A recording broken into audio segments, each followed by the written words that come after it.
Hey everyone, it is Thursday. That must mean we're on Supconnect. This is Supconnect Live. I appreciate Supconnect allowing me, Kristin Thomas, to do these interviews every Thursday. Our latest series has been not only a great individual, but attached to a brand, owners and leaders of board companies.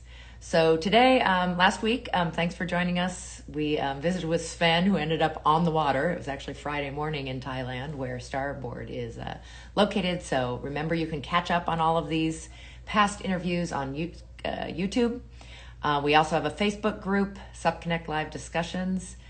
Join us there. That's where we post links and pictures and such, and where you find out where the next one is going to be. But today we're sticking a little closer to home. We are going to another Californian's. I don't know if he's at home or in his business. It's such an interesting time with COVID. But Todd Caranto is an innovator and artist. I'm really lucky to have known him most of my paddling career, if that's what you want to call it. I don't actually, I think of him as such a California family, innovator and artist, and owner of Pau Hana Surf Supply. So I am going to see if we've got him yet. Ooh, I see that they're signed on. That's awesome. A great start. Thanks for joining us today. And once I find Todd, we're going to tell him about himself, how the business got started, how he got started. He's a paddler himself, that's for sure. There you are. Hey, made it. Yeah, maybe switch the phone this way. Oh, okay. My mouth if you goes can. the opposite way. I'll get that on here. Sorry, Hey, tech guy. putting this all together. I like the beard. Hey, no problem. Yeah, These thanks. are very casual. These are Instagram lives. Oh, nice. It makes it all more interesting. Oh, Yeah. And you've got an epic background. I'm just in my house. You get to see my fireplace every Thursday. Yeah. Well, we've got a bunch of people joining us. Thanks out there, whoever's out there watching. So we do these live, and then we also save them so people can go back and watch them, and you're welcome to repurpose it if it's useful to you in any way too. But really, I'm happy to talk to you, and I'm so lucky to know your whole family from events that we've been to together. You are not only an owner of a company, but you're a very active paddler yourself.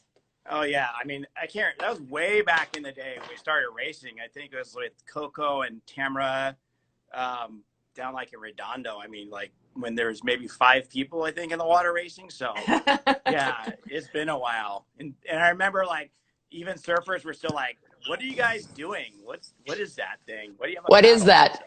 Yeah. So I wasn't in at the very beginning, but I do feel like we had a lot of those surprised looks on what we were doing standing on the surfboard. And yeah, that's what I was trying to remember exactly where I met you. I have to say, I think of, and we'll wait a minute, but whitewater is what I think of you, because I've only done a little bit and you've been around the times I've done whitewater.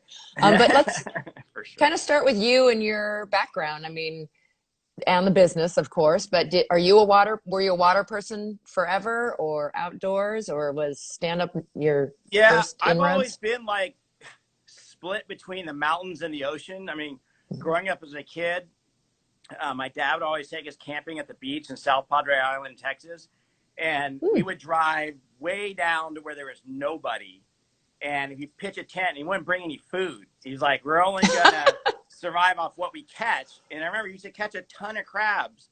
And so like, that's what I did. Like we would go to the beach, super remote, live like hippies, and just like catch our food. And so like, those are some of my best memories of, you know, the beach. And I've always been that way. But I grew up in Texas for the most part, in Austin. And then later on in you know, my early 20s, I moved to Yosemite and I lived in a tent and I was a climber. So I lived in Yosemite Valley, and I was like, oh man, I haven't really been in the mountains. So I spent all this time in the mountains. And then a little later, then my wife and I moved down to the beach. And so we live in Venice Beach, and we've been here now. So it's really just been back and forth between like one outdoor setting and another. So I think living in Austin or in Texas was so flat that I wanted to get out to, you know, one place or the other. So. Yeah, I knew you guys had a Yosemite connection. I didn't know. Did you meet your wife there? Yeah. So yeah, I lived there in a tent, and then she actually grew up there in Yosemite Valley. She's a native. She's a local. She's been there forever. And so when I was living in a tent in the park, we ended up meeting there. So and back in those days, there was no email, so we met at the post office because we had to go into the post office and actually get our mail. So Love it. Love that it. was Well, like the especially if you're in water a cooler. tent. But yeah, I don't think I've ever met a local of Yosemite. I mean, it's such a treasured place for so many of us. And I think so many Yeah. share that love of mountains and ocean. And we're very lucky in California to have that whole, 2 hours apart thing Yeah, that you can. that was what's so great about moving here when it came to California is that you can be in either place in like not very long at all. So it was Yeah. great. So So, Pau Hana Surf Supply, like what was the motivation? When did you guys get started? so so I was back in school at USC. I was the first class through the interactive media department there, and around about that time it was '05 when Clark Foam shut down. So Mm. that the big disaster, and that's what kind of got me and a friend into it. Really, like I didn't know much about it, and then we kind of heard of what was going on, and blank Tuesday happened, and nobody in the industry had blanks, and so we're like, that's kind of interesting. Maybe we should like look into this. And so like all my background was all in software development, IT at that time, and then my former partners was in distribution, and so we're like, yeah, let's see if we can do something like this, and maybe just do it online. And so we started distributing foam blanks. Like Pau Hana Surf Supply started as a materials distribution company, and so quickly we started sending blanks all over the country into Hawaii, and we did it really cheap. And that was kind of how that's why we're known as Pau Hana Surf Supply. People are like, why is it Surf Supplies? Well, because that's what we That did. that's your And origins. Yeah. yeah, so like in the very early days, I mean, we were shipping foam to everybody. Like when when people were looking for a sup blank, they didn't exist. So, we had a couple people in the beginning that started getting giant foam billets and cutting foam out of it, and then we started sending them foam blanks, and that Oh, was kind of cool. like how we got to know it from the inside out. And then it started to go. I was like, this paddleboard thing is interesting. And I remember one guy down in Venice. A bunch of people were sourcing stuff from us, and they're like, "Oh, you guys make all you guys supply the foam material. You know all the machine guys and the glassers. Can you just make a board for me?" And I was like, "Yeah, sure." So we made him a bunch of surfboards and a couple. I didn't even know what the paddleboard was. And made a couple paddleboards. And Do you I remember mean, what it year wasn't what that the blanks was? were. What's Yeah. that? About what year was that? And because I That should was know. And yeah. '07. It was like And '07, '08. It was like, wow. I think it So was it's '07 because we had just been doing surfboard blanks in '06. Like we started like, December '05 is when Blank Tuesday happened for the surf industry. And then like within months of that, then we started getting into the foam distribution, which was a whole nother story. But right about then, that's when we started to get the people who were wanting the sup blanks. And so, oh, that's so it's so so interesting. Different stories of how you got in. Now that's a news story. I don't know anybody who got in through that yeah, I mean, business, but anybody who was getting blanks, we were supplying almost everybody. Like, I mean, people were trying to get stuff and we were shipping it out. So we were in the very beginning, like, you know, the size, the size of the blanks was dictated by the size of the billet you could cut. And I remember Ken Ebert was cutting them out from Segway Composites out in Colton. So we would drive way to the Inland Empire and, wait for him to hot wire, cut these things and glue them together and then ship these blanks out. So, but anyway, someone had ordered a couple boards and they paid for everything except the stand-ups. And I was like, man, what are we gonna do with these things? And we went surfing, and I remember like, I'm gonna try this, And then I remember getting on the board. I was so frustrated. I was like, this stand-up thing is stupid. It's like, I don't like it. I'm missing like all the waves or whatever. And so I was just about to give up, and then I was like, well, I don't want to be defeated by this challenge. And so I just kept at it. And, it was really hard because back then, like, there wasn't a whole lot, people didn't really have a clear idea of what the design should be or what was right. the most important part of it. So really, people were just taking surfboard shapes and blowing them up. But, Hmm. stuff is so specific now that, that's not exactly going to work. But, I struggled through it. Eventually I got it down. I was like, okay. And that's when I thought I need to actually, make something that I could ride. And that was like the start of like the Big Easy. I was like, I need to make something that will allow me to float where I am as a beginner. And so that, that was the first one. And then I remember I just took out, like, I made basically a Photoshop image of a board, and I put them on Google, and I was selling one like every hour for like $1,800. And I was like, oh, I got like 10 hours, like I've got like 20 grand right now. So I turned the ad off, and I was like, okay, I got to make these. So that was how we get started. And then I learned to glass with Steve Walton's glassers in a little shipping container in Long Beach that had a hole in the fence. And, I used to pay those guys in beers in the beginning. And, that was kind of the way I had to learn from like the ground up, so. And then I never knew. I mean, I didn't know what it, no one back then. A lot of people was like, "Oh, this is just a fad. We don't know if this is going to actually go anywhere," And so I just kind of stuck with it. And did you stay in the surf? Because that's a hard place, we know now, to start. But you were already a surfer, but still. Yeah. So did you ever get to some flat water, or say, "Oh, look, I can go from this surf spot to that surf spot"? Or were there kind of some aha moments? I think, well, you had one, creating the Big Easy. You saw this need for yourself that obviously was something other people who wanted to try it needed too, which was a board big enough. Because even before the blanks, the people who started early, they were on tandem surfboards or they were on old windsurfers, but they weren't made for what people were trying to do with them. Right. Yeah, exactly. Well, I just remember once you have the paddle, because like, when you're surfing, you usually just kind of go to your spot. If you're in a longboard, maybe you paddle out to a far break, but still it's just a haul, and even at that, most of the time you just, get to where you're going, you kind of sit there. But then when there aren't waves coming, you don't really do anything. And so I remember when, I started doing it out of the paddle, it's like, oh, well, if nothing's going on here, I could totally cruise around.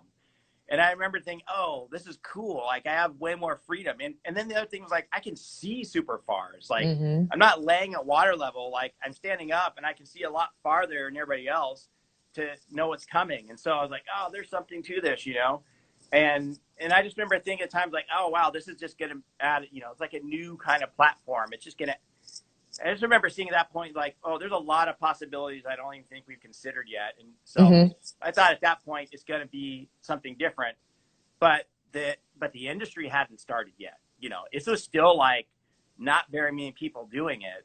And there was no distribution. Stores didn't carry them back then. You had to know somebody who knew what it was and then find a shaper that would make it for you. And, there weren't a whole lot of options. So, that was kind of the start, and I just stuck with it. And, eventually 3 months later, got those boards made without any canceled orders. And then that's impressive. And then the next year, we did it again and filled it up. So I think it was like after second or third year, it was like, we need a factory. It's like, we don't fit in this little shipping container that you have to, the chain link fence was like this.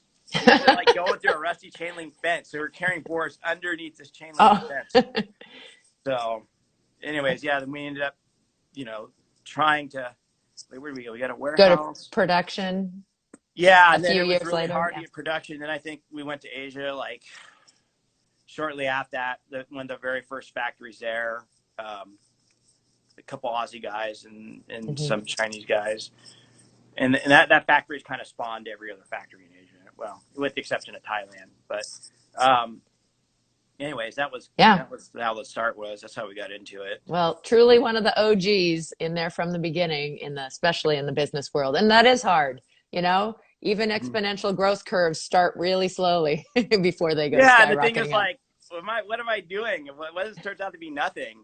And you're like, we don't know. And it's like, and I just remember at that point, it's like, well, I'd rather be doing this than, I was kind of in the game industry at that point, and I was like, it's cool, but like a lot of my friends are still the game designers. Like, I mean, they're trapped in there for 4 years on some game, and sometimes they suck, and then they're like, oh man, I wasted all this time. And I'm more outdoorsy anyway, so I'd much rather be outside. So I'm super happy where it went, and I'm grateful that we got where we That, are. So yeah, that really gave you opportunity. Well, you're yeah, obviously you did go to production and you did. Pau Hana's had all kinds of a range of boards and stuff, and I always enjoyed at trade shows seeing what was going to be new.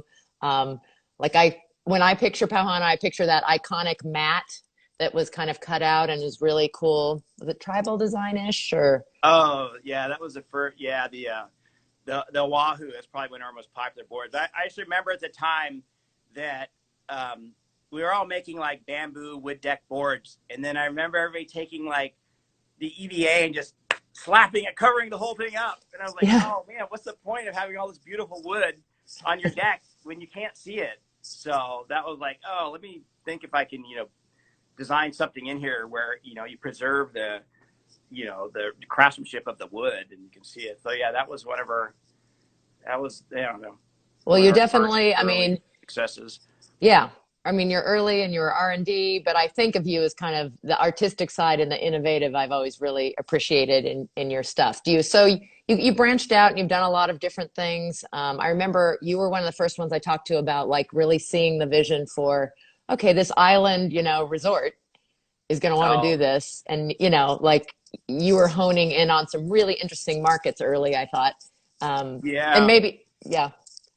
Oh, yeah, about sandals. Yeah, I remember when we, originally we thought, oh, okay, this is something you can do inland, and we thought of like camps, resorts.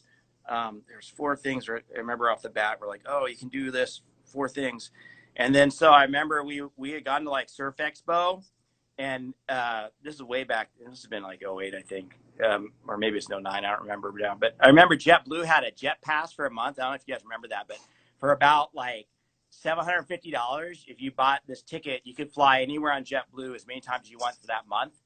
And so we bought a couple tickets and we're like, we just got to go places. So we're like, one of the places they go is Jamaica. We're like, all right, man, we're going to Jamaica. So we, right after Surf Expo, we got no idea about anything. Just flew, landed down in Jamaica and just started going place to place. And we ended up going to Sandals and they wouldn't let us in. So they ended up sending us to their warehouse and like, because we weren't guests, and we're like, all right, let's go to the warehouse. So we got into this warehouse and we talked to the purchasing guy, Norville, and he's like, oh, I was just up at Surf Expo. I didn't see you guys there. I was like, oh, you're right around the corner. And then we just started talking to him like, oh, we got this board, stable, you can write it. And they were pretty progressive at the time. They're like, yeah, we want to be ahead of the curve and do this stuff. And so, really, we started talking to them, and then they invited us in, and that was great. We made the connection, and then we had to come back 3 more times. And then I remember they eventually said, hey, we're going to do this. So we can you custom make them for us? It's like, sure, you're getting enough of them, because they wanted to put them in all their resorts. And then it was super fun. I remember we went down there and they brought, they have a bunch of resorts, but they brought all their water sports staff, and they'd never paddleboarded. So we had a training session. We taught all their water sports guys to paddleboard. And it was super fun. And I remember then they took us out on one of their big old boats in Montego Bay, and they just kind of sailed us around all night, and we're playing music and dancing on the deck. It was a super fun experience. But I remember like getting into the water was so warm. I think we were there in February one time, and we jumped in the water, and it was like 90 degrees. Like it didn't cool you off. But yeah, that was when they're early. Yeah. Things. Everybody's running around all over the world. Like, where do we go next? That was part of the fun too. It was like, Yeah. And I remember after that we went to Germany, and that A little was bit different.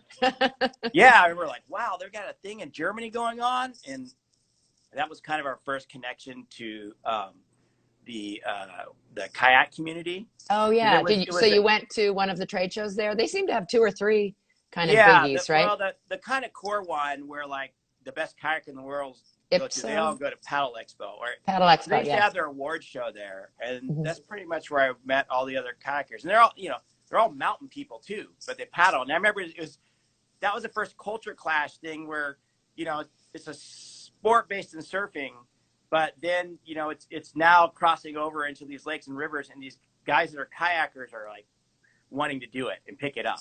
Mm-hmm. And for them, it was new because these guys were at such a high level already that they had to risk their life in order to get a new challenge, because the way it is in the river and stuff, there's different classes and grades, and, they've already mastered the easy stuff. And so in order for them to have, any fun, they've got to risk their life.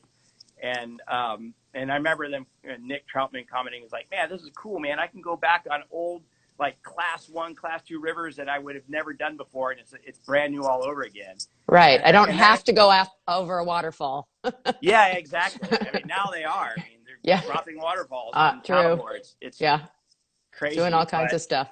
But it was really cool because it's full circle. It's like, oh, wow, I'm doing something I love, and now I'm back in the mountains again. And then I just remember the thrill of like being on whitewater because it was so different. It's like all of us, anybody who was going to the GoPro games, and I'm sure you remember, like, you can tell the surfer because they're all wearing wetsuits and the kayakers all wearing dry suits. It was like just two different. That is such an interesting designation, but very true, because there's definitely gear that's inland and gear that's ocean that have both played a part in stand-up paddling, and that is our true crossover. While we're on whitewater, I mean, actually, I have never been to GoPro games, but you were up at Payette River. Yeah. Yep. And then I wore my Aloha A, because I think we were both up with Harmony, Dawn, and Dan when out of Ottawa. They did a really cool weekend that had both racing and whitewater. But I mean, I'm almost 60, and I think, what the hell did I think I was doing, But the Payette one, that Payette was just one of the most awesome. I'm so glad that, made the effort and took the risk and, took a couple, how-tos there. But the terminology was so different as a coastal person. The how-to, but it was really interesting. The race that had a little more distance in it, as these kayak people jumped in onto stand-ups who were just renowned, amazing kayakers, but they are different watercraft and there's different. Yeah. But so I did okay on the flat, but then once we got to the water features, I wasn't quite as successful. Yeah, if anything, and how to use eddies and how to cross all the things. Yeah, it's but so much fun. Again. That's so much fun. And that weekend too, of course, was epic. I mean, organic food the whole time, free places to camp, the hot tub right at that water feature. The hot springs are amazing up there. Those are so fun.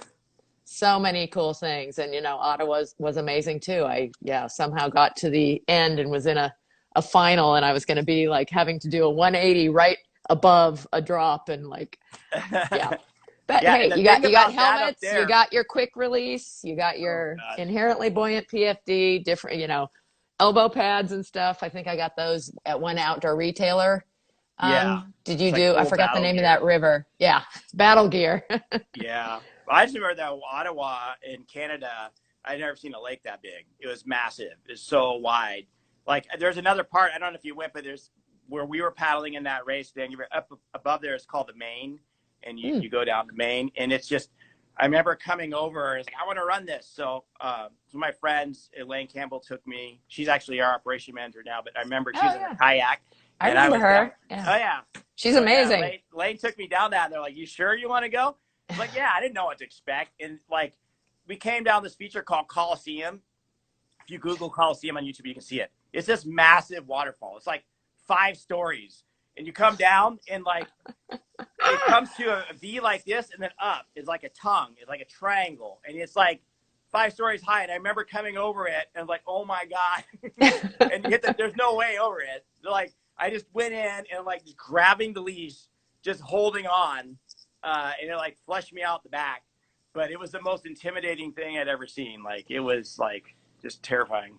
But it was super fun too. So. But what amazing experiences. So stand-up paddle really is, I still believe it's the most versatile watercraft. I mean, because it really is, you can use it in almost any other way a watercraft can be used, and on almost any water in tiny little, it's funny when you're going exploring, you'll go, okay, is it wide enough for my board? Maybe I'll push with the paddle. Yeah. I mean, there's still areas where like, we still haven't maximized potential of the sport yet. Like, I agree. There's still areas where we're going to expand into new stuff. So I'm excited about that. Yeah.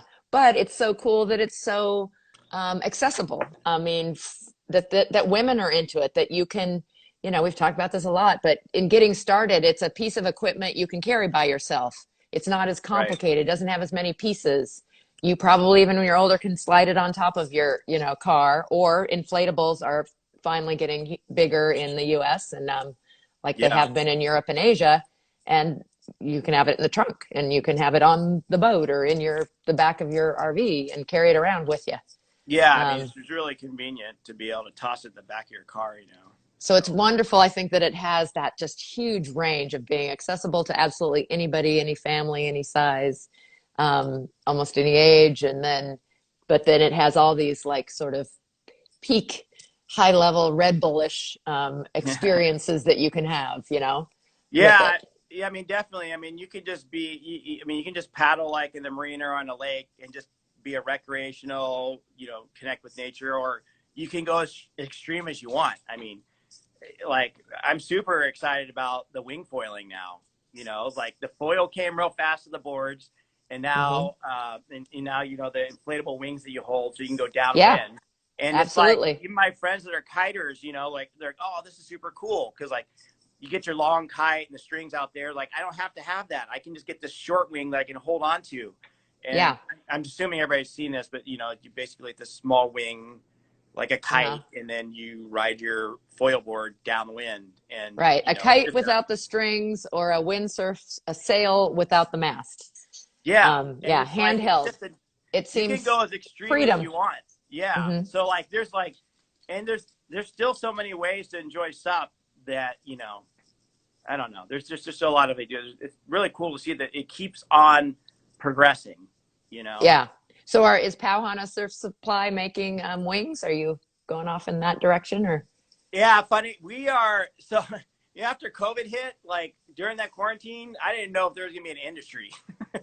I remember thinking, "Oh crap, what are we gonna do?"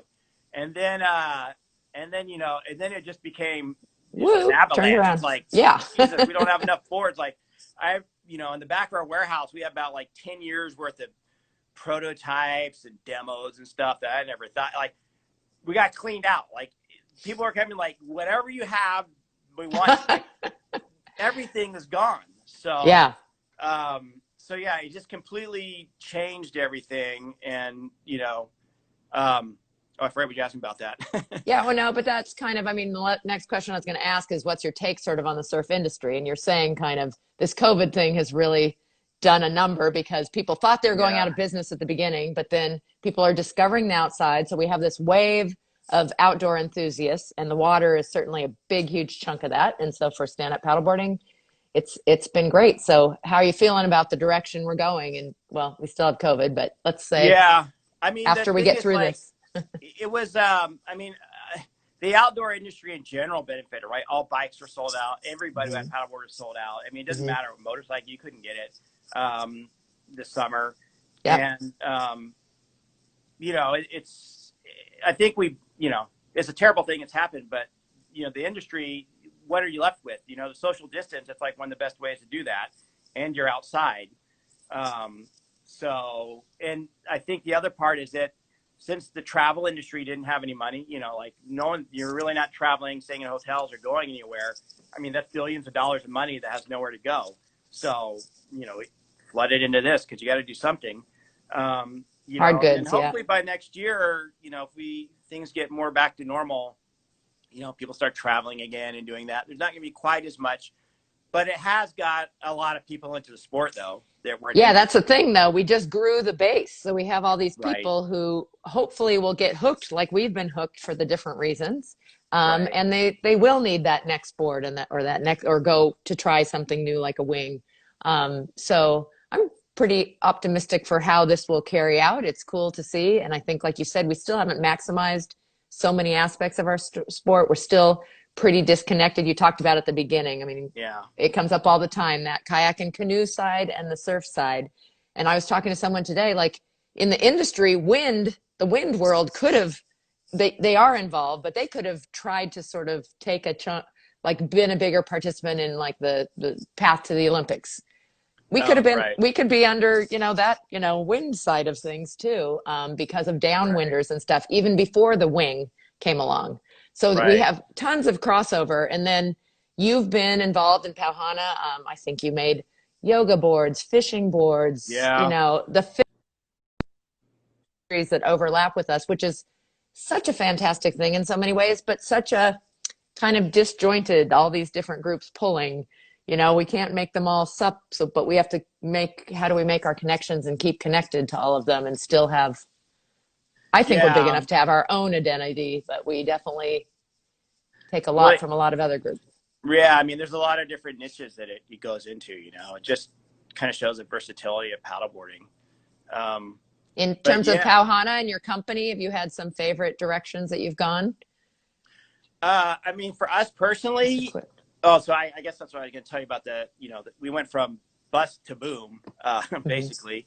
And, but during the shutdown time, we really focused on, it's really weird. We started designing and manufacturing a melt blown machine, which is basically, we produced about 500 pages of research on mask and filter material and importing, exporting, manufacturing. Oh, wow. Like our whole team was focused on, like, we didn't know what was going to happen. So we really focused on the science of filtration. So we were literally going to go into the filtration market, and then this thing turned around. We're like, oh, we're going to go back to what we really like to do. But in that interim, you know, we really developed our capabilities. We spent most of our time building out, like, I mean, we have a crap load of 3D printers. We have a CNC machines. We've been doing injection molding, thermal forming. We're laser cutting. Like, we've really just expanded out our internal capabilities, because the thing is that we can't be as dependent on China. And there's a lot in Asia. There's a lot of, you know, they're doing better, but also some things are getting difficult. And so we've really looked carefully at, you know, where we want to go and being able to make things ourselves. So that's going to help us going forward, and just continue to innovate, to do those new things. But it'll just, for us anyways, it'll be a lot quicker. But, you know, do you see any other, like, the challenges? So you named a challenge as, like, not being as reliant on Asia, and not an answer opportunity necessarily, but you're doing things yourself more and you're going that direction. Are there more challenges and opportunities kind of coming out of this? I didn't let you finish your thoughts. Oh, yeah, no, that's fine. Yeah. Challenges. I mean, for the challenges for the businesses, I mean, the good thing is that we expanded the base. There's a lot more people that are going to be interested and want to upgrade their equipment, right? So that's good. The downside is that, you know, next year is not going to be as big as this year. Like, I don't think anyways. Like, I mean, we had a boom. I mean, hopefully the more we get back to normal, there's just not going to be that constraint that's forcing everybody into doing this. So, and what I've seen is, like, the factories are all on 24-hour shifts. They're maxed out right now, but not everybody has sales for those boards. So there's going to be an awful lot of inventory dumped on the market next spring. And a lot of stuff is on speculation. So it's going to be almost like the old days when we were back in the beginning and everybody's scrambling to get stuff out there. Well, and that's certainly a conversation you and I have had a lot, is, like, if we could get a little more organized and be able to predict. So definitely a challenge is speculation, and what will the future look like, and what are not having, I mean, I know you do your own research and stuff, but I don't think as an industry we still have a solid idea of trends. And again, that what we talked about being cool and all the overlap does make it more complicated to get real numbers and stats. Right. I mean, I just look at what, you know, from my perspective, I'm looking at all the manufacturers and what's going in and coming out. And I mean, we just don't, like, you know, we have a pretty good idea. We know what we will do and what we can do. So, so we don't really speculate. I mean, fortunately for us, we're in a position where we don't have to speculate anymore. Yeah. So, but it is a concern that there might be too much, because people get so excited about the numbers, and that we did run out of stuff. This was a really tough year for all of you in some ways, even though you ended up selling a lot. It's been just so weird and disorganized, and stores, I know, have had to work so hard with COVID and meeting expectations, but also selling and selling out. And do we add brands then if our brand doesn't have any more equipment to sell? Yeah, I've seen a massive consolidation of that. I think a lot of the retailers, I mean, we're not new anymore. So, yeah, everybody's got a history, and you can just look back at who's here, who's not. Like, who's going to deliver what I need and who isn't, you know, like, so I think they've really started to, you know, make their decisions and kind of consolidate, you know, even though there's this massive boom where you're just taking it you can get. You Mm-hmm. know, when it kind of recedes, you know, they're smarter now. Like, okay, who's going to be able to keep supplying me if I have a problem? Who's going Yep. to, you know, help me out? Who's going to take care Mm-hmm. of this? You know, if Yeah. I'm not on my own. So, We so those are certainly some. talk about it, that in the industry association so much about the relationship between, and I'm sure that's true in any industry that's small with specialty retail. They want that relationship with you, and just to know that they can communicate. And if things aren't working, tell us, you know, so that we know. And but as you said, there's definitely some good reputations that have been built by you and others that have stuck with it. And Well, yeah, I mean, even if you're if you're a consumer and just looking to get a board and you find a super cheap one, you can get one. But if there's a problem with it, no one's going to care. You know, and the retailers are valuable. I mean, most of them are all, you know, in the space. The people who work in the shops do the sport, you know. And when you need help, if you're not going into the retail store anymore, but you're calling on the phone, and a lot of guys can still help you and tell you what you need, what you don't need, what you should get, what you shouldn't get. So I know a lot of it pushes online retail, but we still, you know, go through the dealer network, you know, because they're yeah. valuable and they're Well, I helpful. think, yeah, the retailers I talked to early on when the switch started were the ones who had a really good online presence too, because at that point, people were Yeah, still stuck at home, but they wanted to communicate. But knowing that they had a shop they could go to and count on and people to talk to who are expert in it makes a huge difference. Yeah. So right. for you guys, have you seen a switch, or where are your like top three regions in sales in the world or the country, either one? Like, and are you seeing any Uh, changes? it's funny because like in the beginning, it was like a land grab wherever you could go. And then we just started focusing back on the United States. Hmm. It's the biggest market. And then and just went in to make sure that we, you know, for us, you know, we just want to make sure we're doing a good job for the customers that we have to make sure they get everything they need before we go out anywhere else. So most of that it's kind of across like from the Pacific Northwest, Midwest, Northeast. You know, there's just it's weird. The Northeast just has way more people in the country. I mean, if you look at a population Hmm. graph, like most of the people live there, with exception of California. You know, more people live out there. And then you know, we have That some. is interesting because that band is across the northern part of, you know, between Canada and the southern part of the US. But maybe Yeah, it's because California and Florida were in early, yeah. but they can do it year round. But they're, you know, they were supplied and a lot of people got it early.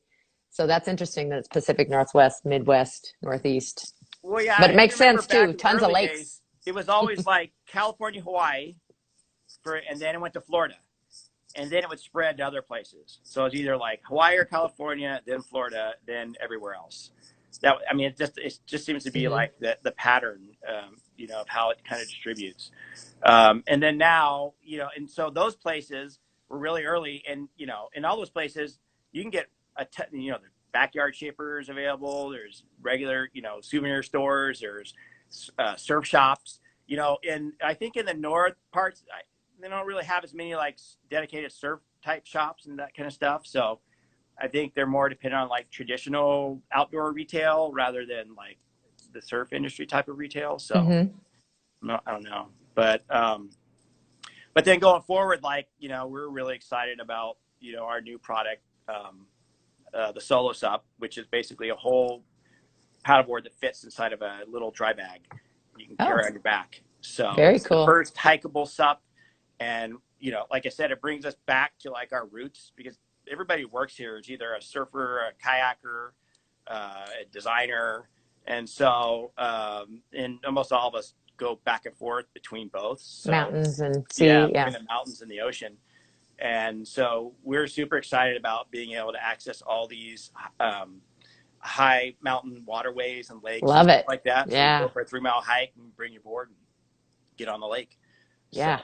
Oh, I'm looking at thinking about like amazing backpacking trips and how yeah, cool it would have been to have that with like Yosemite to Mammoth Lakes is a beautiful high country oh with yeah. Little Lake. Oh, There's oh, so many places yeah. out there, and there's nobody out there. So once you get there, you have it all to yourself. You know, Yeah. most people Although, don't really venture out into the backcountry.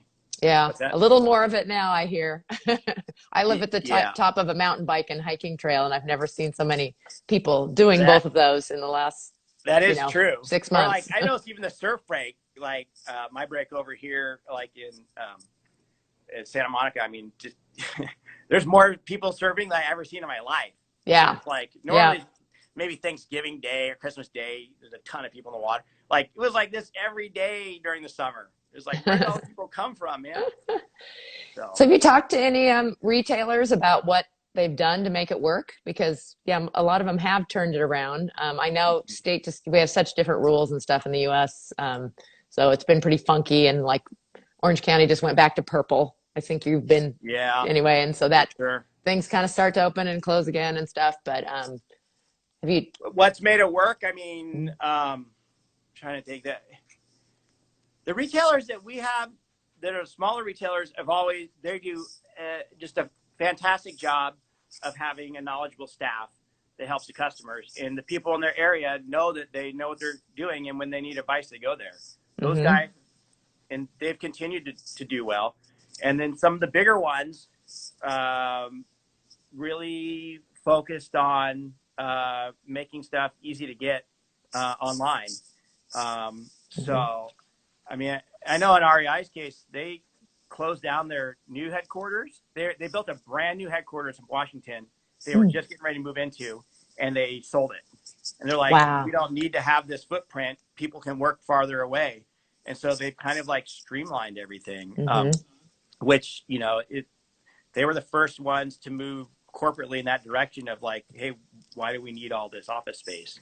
And it's going to be really interesting. I mean, that's a whole nother discussion. What happens to all the office space that people aren't going back to? My 25-year-old, his company, his tech company, working from home, if it works for them, you know, great. Maybe once a week, they'll keep some footprint, but they don't. And they're finding success without that.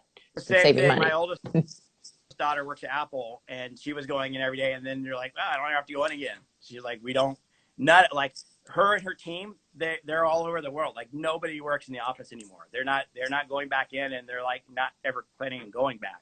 I was like, well, and I love that idea, because that's that whole remote, like, oh, that means I could be in a really cool place and go somewhere else and still be doing my job, but be in Rome or be somewhere. We're not traveling, right? Can you tell I'm missing travel? I want to go work anywhere in the world, please. Let's get out of here. I gotta get out. I haven't gone anywhere for like a year, I think. So for your company, is there kind of if you were going to break down like your product sales, like, is it that first timer board? Is it touring, racing, fishing? You know, what's kind of your percentage? The specialty is like breakdown. This is for all of us. I mean, I'm in all the factories. Like we're all pretty much the same. The brands. The biggest segment of the market is the all-around board for the basic recreational paddler.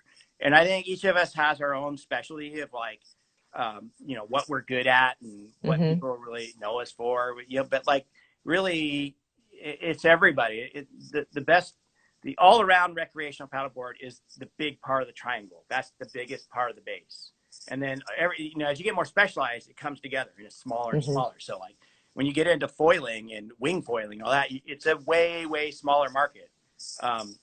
It's because it's a different, you know, the market segment, it's a different kind of person that they're not going to, you know, the outdoor athletic achiever is going to be the guy on that wing. And then the person just wants a relaxing getaway to connect with nature, to get away from everything that's going on. It's just going to get on the paddleboard, go on paddle, kind of like, you know, hiking a trail, you know? So, and there's just it's way more accessible for that part of the segment, but you know, that's kind of the way it's, you know, the recreational thing is like probably the biggest, and then whatever your niche is, you know, and whatever, you know, you're good at, whatever passion you have, that's the niche that you're good at, you know, whatever it seems to be your focus is, that's, you know, what people kind of turn into.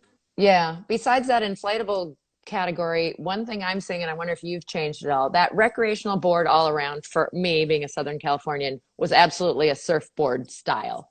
But I'm seeing more of that touring board. They're not racing necessarily, but they like to go on a paddle, and why not get a little more distance per stroke? So are you finding there's interest in sort of a little bit more of a piercing nose and a wider board?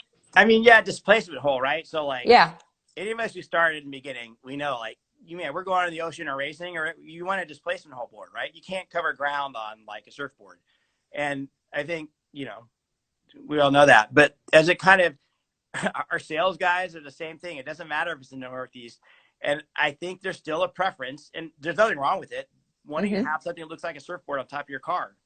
You know, Interesting. it may not Yeah. be the best thing, but if you're really not, I mean, yeah, like if you're in a long waterway, like a river or, you know, marina or even the ocean, like I definitely think it's way better to have a displacement board with you. It's way more efficient to, you know, paddle long distances.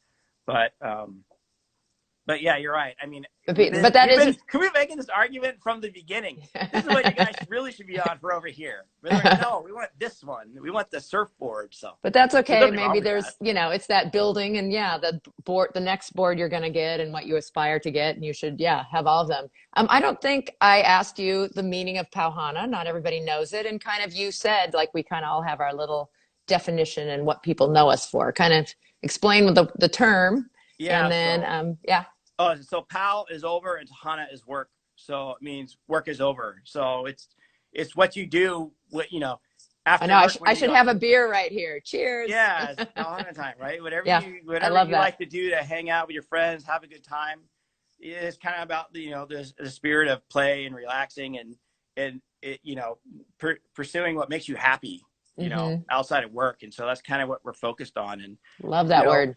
It's like people who. You know, we're just gravitated to people who want to live outside, that find happiness from being outside and going places. So that's pretty much what, you know, we're about. Cool. Do you feel like your brand has kind of a persona, or how do people from the outside see it? How do you see it? I mean, I feel like we're dirtbag hippies who surf. It's a good thing. So yeah, I mean, I'm comfortable either place, you know, either in the mountains or the ocean. You know, having them together, that's ideal. Like being at a really nice ocean spot with a bunch of cliffs, that's like perfect. But yeah, I'm not sure like exactly how people perceive us. You know, obviously we have it in the name, so.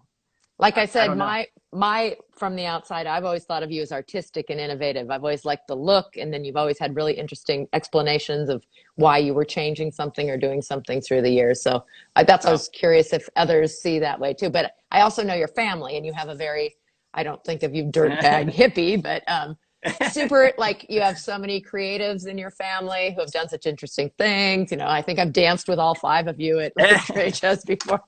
Yeah. You're fun. I think it's because we're all dyslexic and have ADD. So, so we get bored really fast and are looking for something new. It's like, okay, I did this. What can I do next? But again, that can lead you to being a cutting edge person and to being willing to jump in where you see opportunities, which you named numerous, you know, events that, okay, there's something happening. We need to, how do we flip that challenge or around? Like I've never heard, I knew about Clark Foam going out, but I didn't know there was an actual day.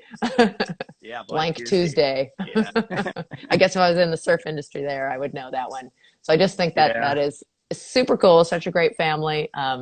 So fun to talk to you. I learned a lot about you, actually. I didn't know you're from Texas. Yeah.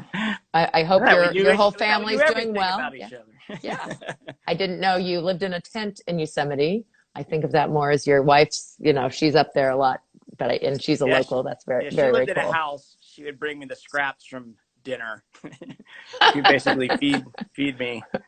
So when it's still working, that's fantastic. So best of luck to you in these complicated times, but I'm glad to hear your company, like others, have sort of, you know, rolled with this explosion. We can continue to grow in a little, I don't know, normal path and not get too, hopefully there isn't too much dumping of boards and such. So and winging, I hope, wing foiling, that's what you're doing right now? Oops. I mean, we're making a bunch of stuff. Really, our focus is on is on this outdoor backcountry exploration. So that's, you know, cool. That's kind of where we're going. The solo sup, you're calling it? The solo sup, yeah, cool. The solo sup. So yeah, super excited about it. We'll have the webpage up hopefully soon. Nice. We're working on it. Well, best of luck with all that. And you go out there and have fun. I know you do have a lot of energy, and I'm sure you're out there doing all kinds of outdoor great stuff too. Yeah. Thanks everyone for listening. Remember that we do have a Facebook group called Supconnect Live and KT Outside Discussions, and that's where we'll put links to make sure you can find Pau Hana. And Todd's off social media. I haven't watched Social Dilemma yet. I hear that once I watch it, I'm out. You were like, oh, I can't do it anymore. Yeah. I can't do it anymore. But it is a very useful tool for things like this. So I'm glad Pau Hana is on Instagram so that we could have this interview. Fantastic. For sure. And this will be on YouTube recorded. So if you have friends who missed it, really I'm enjoying talking to the brands and the leaders of brands. That's been a fun. We're going to do that for the rest of 2020. But best of luck to you. Say hello to the family. Awesome. And thanks again, Supconnect, for letting us do these interviews. All right. See you, Todd.